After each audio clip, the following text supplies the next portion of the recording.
All right, we're joined by Merrill Hills club champion Kevin Van Rossum after a nice final round of one over par 72.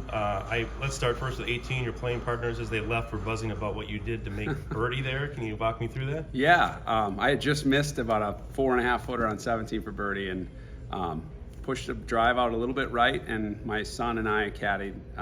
He was caddying for me. Talked about what type of shot. We hit a little punch 8, perfect, and took a nice kick and managed to hit the stick, and it was 6 inches. So it was a nice tap in, low stress way to finish the round. Where did that come from and how far? 125, and it had to be a little 8 to keep it under a tree. Okay. Were you in the rough or you? Yeah, I was in the rough. Right rough, left rough? Right left rough. Okay. It was blocked out by the Sure. tree on 18. It's a very well known tree. Sure. But yeah, it was a great way to finish. Well, I wanted to talk to you too about the club hosting and obviously there was a lot of anticipation for this tournament, but also for the final round, given how bunched up the leaderboard was. How did you feel the course played today, and what was it like to play Merrill Hills under state amateur final round conditions? It was outstanding. I mean, Jack is phenomenal with golf. He's a great golf mind. Very intelligent, put a lot of thought and effort into it like he always does. The course was fantastic. Today was outstanding. All 4 days were great. We got a lot of rain early in the week, so our club championship was a week and a half ago or a couple weeks ago, and it was looking like it was going to get real firm and fast. So the rain was not great for my game, but today was off the charts. Today was as good as I've ever seen it. Greens were fast, starting to get firm. It was a great test. Rough's thick. I think it'll be challenging. I haven't seen any scores, so I'm not sure where 72 fits, but I'm sure scores are going to be higher today than the other 3 days. So far, 3 1-unders have come in, and there's one more currently under par on the course, and I guess 2 now because Garrett Jones has gotten back there and taken a lead at I believe 1 under for the tournament. So that's a great point. It's so it really is holding its own, and the greens, especially with some of where these hole locations are today. Were there any holes out there where you said, I've never seen this hole in this location? There was 3 or 4 that that's a lot. I play here quite a bit. I play Bristol Cone the most, but to say 3 or 4 holes I haven't seen, that's quite a bit. And they were great. I mean, they were very fair. I just wasn't quite sure on some subtlety breaks. 9 was a challenging pin. That's the one that sticks out to me. Yeah. Just the color changes of grain near that pin made it really challenging. But it was fun. Had a great pairing. Got to play with some great guys that I know well, and that's the beauty of Wisconsin State golf is you get to play with great guys all the time. And that's frankly why I was happy to get the exemption, but I was 50-50 if I was going to still be able to make it and play. But I'm glad I did. Got to play with some great guys and get to see old faces and friends. And the beauty of state amateur golf too is we go from a course built in 1929 to one that opened last year or 2 years ago in the Lido next year. You're one of the few that I was walked through here that's played the Lido. Yep. What do you expect next year? I'm not even know where I finished. I'm not sure if I'm in top 25 or not, but hopefully I am because I'd love to play it again. I played it a couple times, real early when it was opened, and then late last season.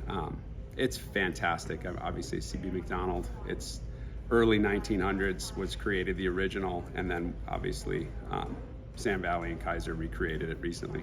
It's outstanding. I mean, they did such a great job following the original architect and the design.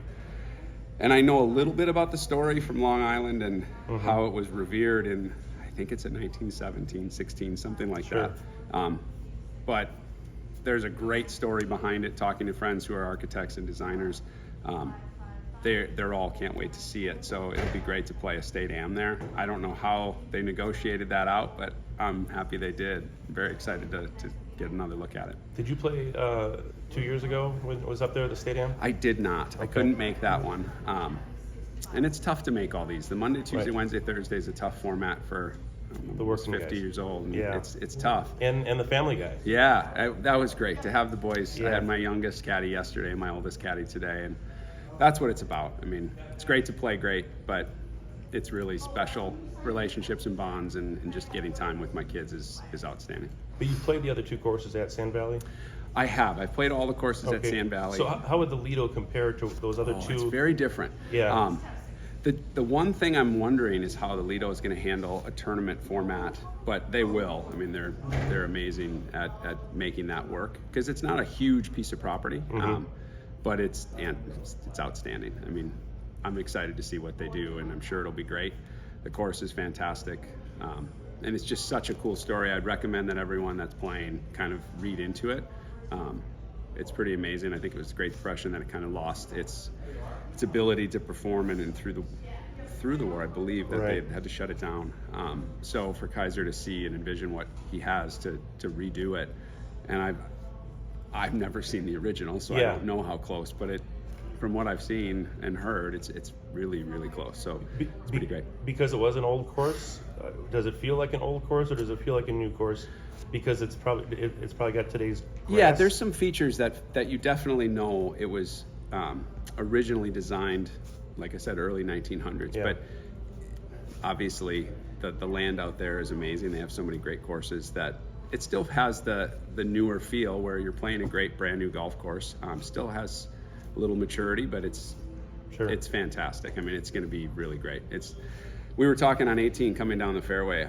Most players don't realize how lucky to have it in the state of Wisconsin, with WPGA, WSGA being these elite programs for amateurs and professionals. We get to play unbelievable golf courses that other states don't get to play. Right. It's really not even close to the same benchmark.